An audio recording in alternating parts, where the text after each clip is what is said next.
بسم اللہ الرحمن الرحیم۔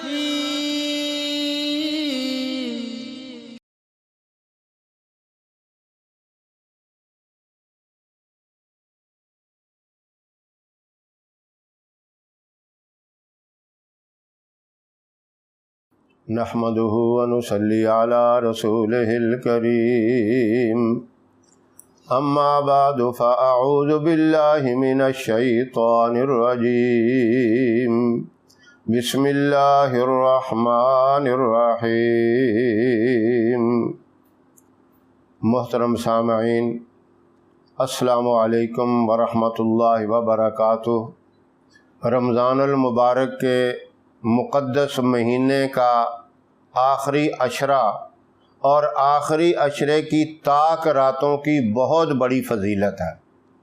آپ صلی اللہ علیہ وسلم نے رمضان المبارک کے پہلے عشرے میں بھی اعتکاف کیا، اور پھر دوسرے عشرے کا بھی کیا، اور پھر تیسرے عشرے کا بھی کیا۔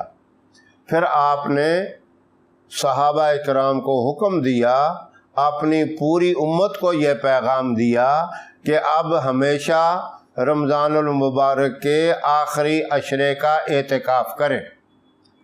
یہ اعتکاف مساجد کے اندر مرد حضرات کر سکتے ہیں، اور میری مائیں بہنیں بیٹیاں اپنے گھروں کے اندر جو ہے اعتکاف کر سکتی ہیں۔ اب اس عشرے کی فضیلت پہلے دونوں عشروں سے بھی زیادہ ہے، اس لیے کہ پہلے عشرے میں اللہ کی رحمت عام ہو جاتی ہے۔ جب رحمت عام ہو، اس کی رحمت کا تقاضا یہ ہے کہ بندے کے اوپر ان کی حاجات، ان کی دعائیں قبول ہونی چاہیے، اور ان کو معافی بھی ملنی چاہیے۔ دوسرے عشرے میں اللہ پھر معافی بھی عطا فرماتے ہیں، اور جب رحمت عام ہو، معافی بھی مل جائے، تو پھر آزادی بھی ملنی چاہیے، چھٹکارا بھی ملنا چاہیے۔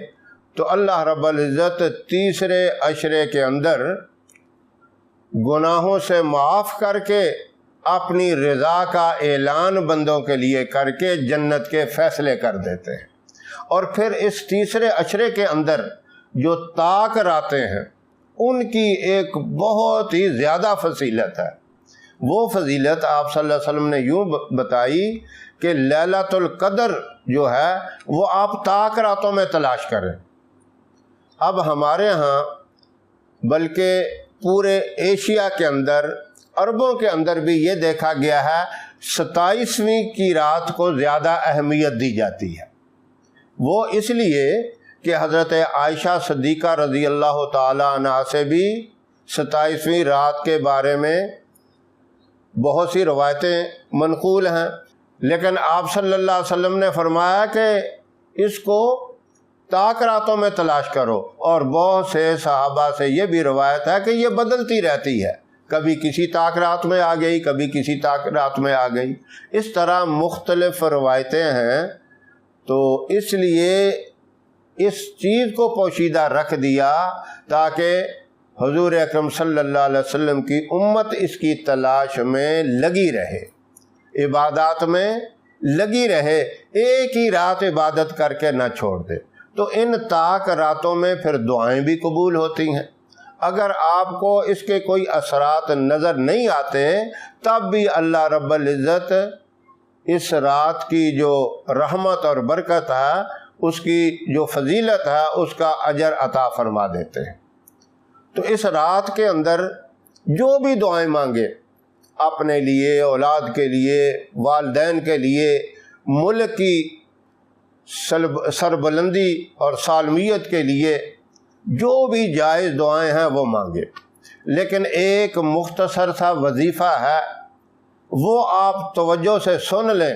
اگر آپ ان طاق راتوں کے اندر یہ وظیفہ کر لیں، اس کی اتنی بڑی فضیلت ہوگی، اتنی بڑی فضیلت ہوگی کہ اللہ آپ کو پوری زندگی کسی کا محتاج نہیں کریں گے۔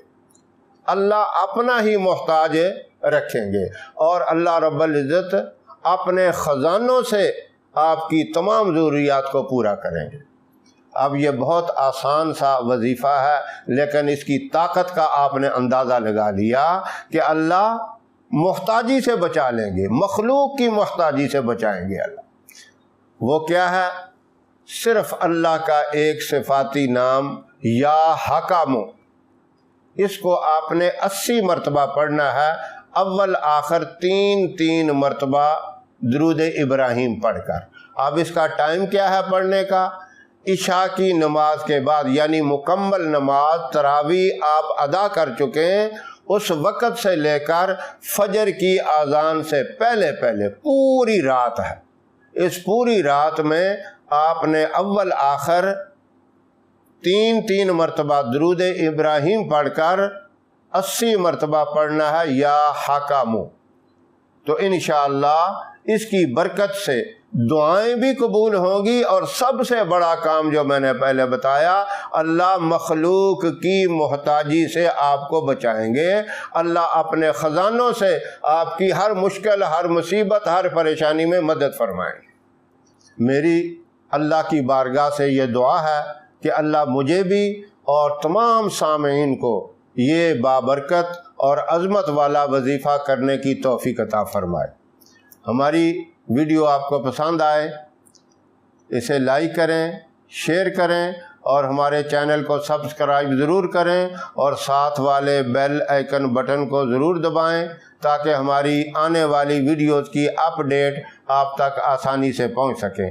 اللہ آپ کا حامی و ناصر رہے۔ انشاءاللہ پھر کسی نئے وظیفے کے ساتھ آپ کی خدمت میں حاضر ہوں گے، تب تک کے لیے اجازت دیں۔ السلام علیکم ورحمۃ اللہ وبرکاتہ۔